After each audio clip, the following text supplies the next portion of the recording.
Hi everybody, it's Leslie and Hunter from Discovery Fabrics. Hunter is our student and he not only fills your orders very efficiently and is learning to sew, he also is learning about the technologies that we use here in our fabrics at Discovery Fabrics.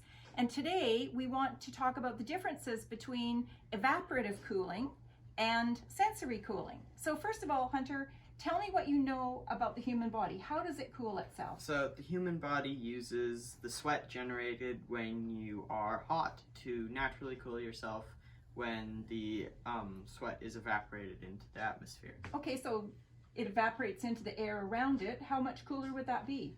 So generally the air around your body and the evaporated sweat will be about 10 to 15 degrees Fahrenheit cooler than your body. Okay, so that's actually quite cool. Yes. So if you were, for example, riding your bike down a highway and you went over a river or a body of water, what would happen? Well, it would be cooler because of the water evaporating into the air. Okay, well that's cool.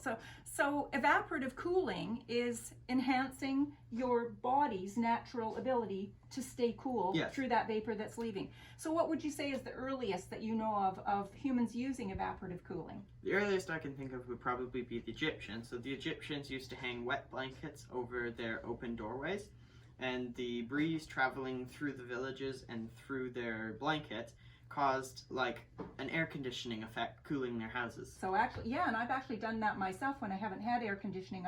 I've hung wet rags against a fan. So same thing with evaporative cooling and the fabrics that we have.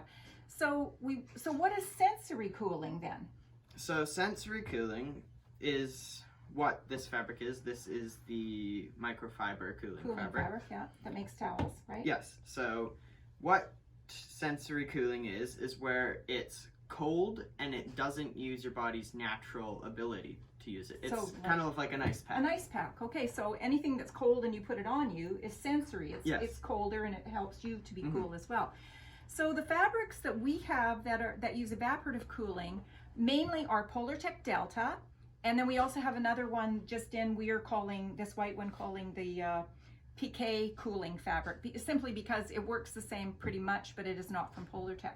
So tell me a little bit about why a fabric is a cooling that assists your body in evaporative cooling. What about the surface of this fabric is special? Okay, so this has little microscopic fibers that all make different kind of patterns around increasing the surface area. So if you were to say, if you were going to walk to point A to point B, say it's a mile.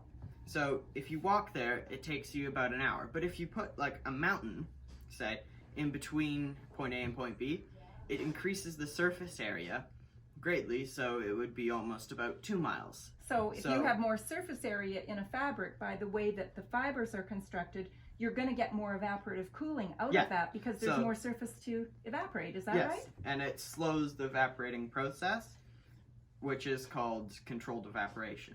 So it's actually so that's why it's different than, say, a power dry that dries you and will cool you for momentarily. Yes. But it dries so fast, right, that it doesn't give you that sweat activated cooling that you would get in Delta, right? So does Delta do something different? Does it maintain water? What does it do? So what Delta does is when you sweat or wet it, the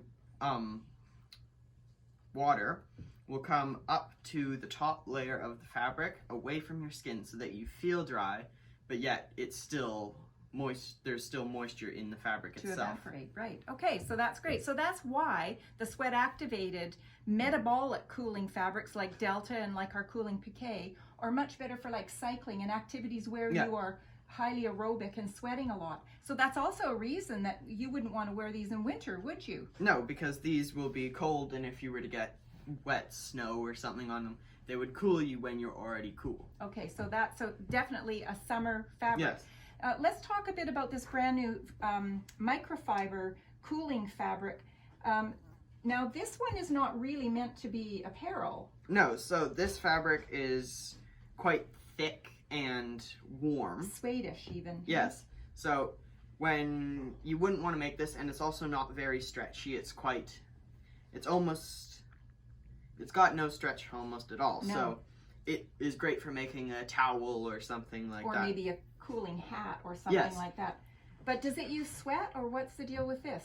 So this one you have to wet to begin the cooling process, and when you snap it, then that activates the molecules, cooling it in approximately about 1 minute to 2 minutes. Okay, and does it last a long time? Why doesn't it dry out really fast? So this one has all the different microscopic fibers that link together, and when it can't dry as fast because of the controlled cooling. Okay, so it's actually holding that water. So it's actually the opposite of power dry. Yes. This stays wet longer. It stays wet longer to keep you coolers longer, and you can reactivate it whenever you feel like. Okay, because my understanding is that once it starts to not cool anymore, it's actually channeling that gas back into the fibers itself. Yes. And so that's why when it stops doing that, you have to give it a snap and reactivate that to get it to really cool again. Yes. Okay, that's great. So that's a pretty good explanation of metabolic cooling versus sensory cooling. If you have any questions, please make a comment on this post or give us a call. Thanks for watching. Bye. Bye.